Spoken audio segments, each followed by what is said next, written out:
किसी के पास एक कमाल का आइडिया तो है, लेकिन उसे एक ऐसे बिजनेस में कैसे बदला जाए जिसके पास असल लॉयल यूजर्स हों? ये वो सवाल है जो हर फाउंडर के दिमाग में घूमता रहता है। आज हम वाई कॉम्बिनेटर के एक्सपर्ट एडोरा च्यूंग की सलाह से इसी मुश्किल सफर को थोड़ा आसान बनाने की कोशिश करेंगे। देखते हैं कि जीरो से कई यूजर्स तक कैसे पहुंचा जाता है। तो इस सफर में हम 6 कदम चलेंगे।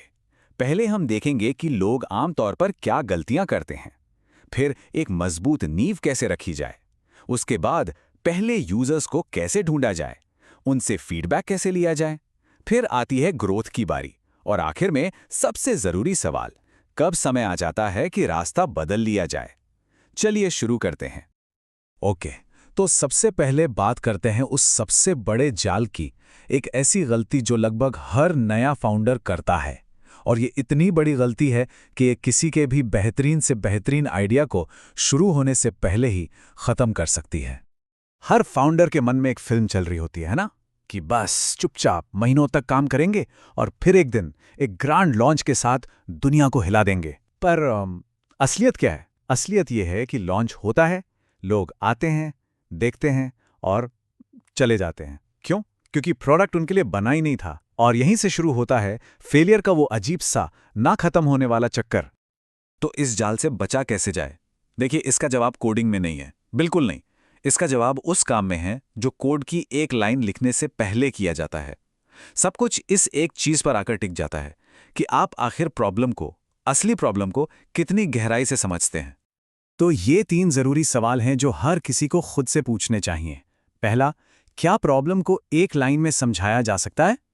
दूसरा, क्या ये प्रॉब्लम आपकी मतलब फाउंडर की अपनी प्रॉब्लम है?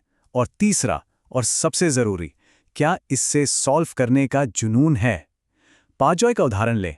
उनके फाउंडर्स में ना वो जुनून ही नहीं था, तो जैसे ही मुश्किलें आईं वो टिक नहीं पाए। सच तो यह है कि बिना जुनून के कोई भी स्टार्टअप तूफान का सामना नहीं कर सकता। अच्छा, चलिए मान लेते हैं कि प्रॉब्लम भी है और जुनून भी।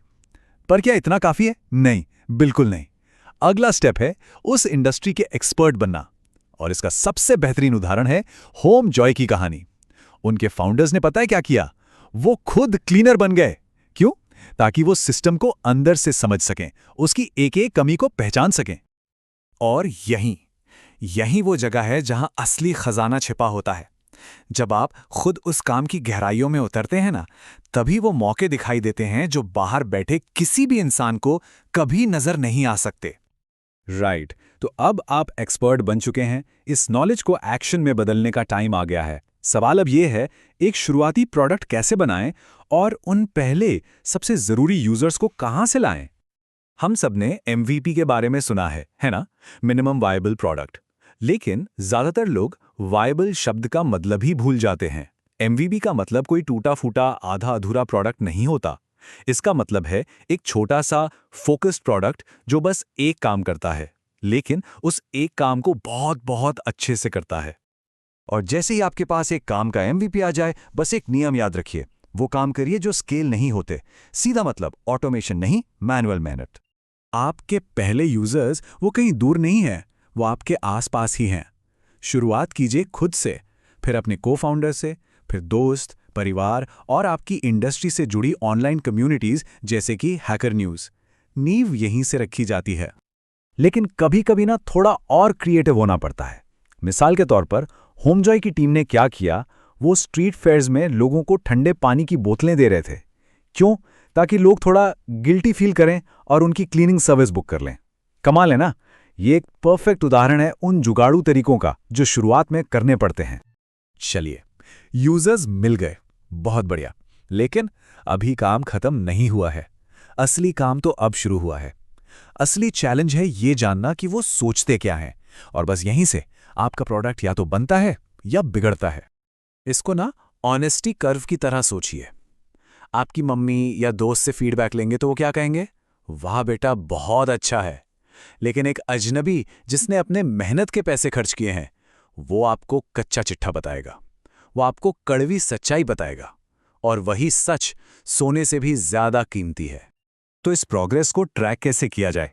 इसके लिए एक बहुत सिंपल टूल है, NPS यानी नेट प्रोमोटर स्कोर। ये बस एक सवाल पूछता है, 0 से 10 के स्केल पर आप कितना लाइकली हैं कि इस प्रोडक्ट को किसी दोस्त को रेकमेंड करेंगे? बस एक छोटा सा सवाल आपको बता देता है कि आप सही ट्रैक पर हैं या नहीं। लेकिन एक चेतावनी, एक वार्निंग है। हर यूजर की हर रिक्वेस्ट पर फीचर मत बनाते जाइए। ऐसा करने से आप एक फ्रैंकेनस्टीन प्रोडक्ट बना देंगे, अलग अलग टुकड़ों से बना एक अजीब सा मॉन्स्टर जो किसी के काम का नहीं। हमेशा ये पूछिए, इस फीचर रिक्वेस्ट के पीछे असली प्रॉब्लम क्या है?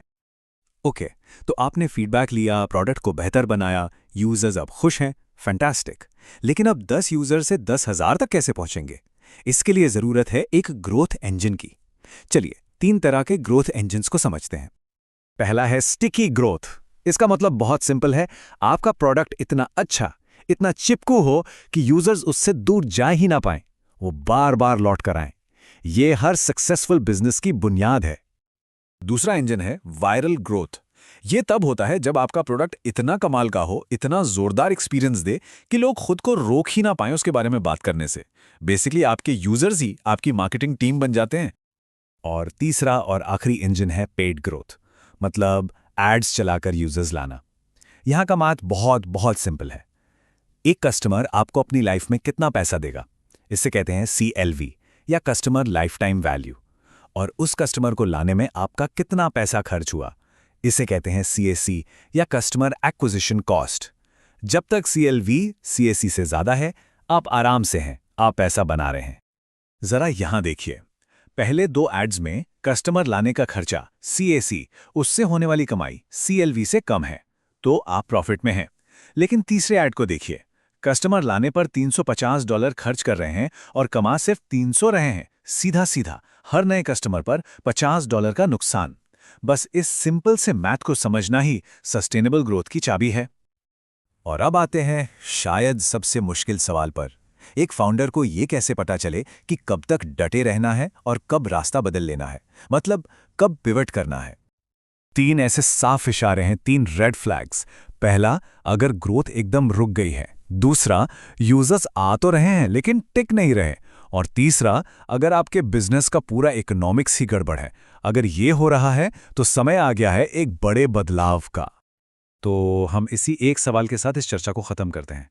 अगर कोई पूरी मेहनत कर रहा है, अपना सब कुछ दे रहा है, लेकिन पिछले 3-4 हफ्तों से ग्रोथ 0 है, तो क्या ये आगे बढ़ने का, कुछ नया करने का समय है? ये एक कड़वी सच्चाई है, लेकिन कभी-कभी ये जानना कि कब एक चीज को छोड़ना है, आगे बढ़ने के लिए सबसे जरूरी कदम होता है।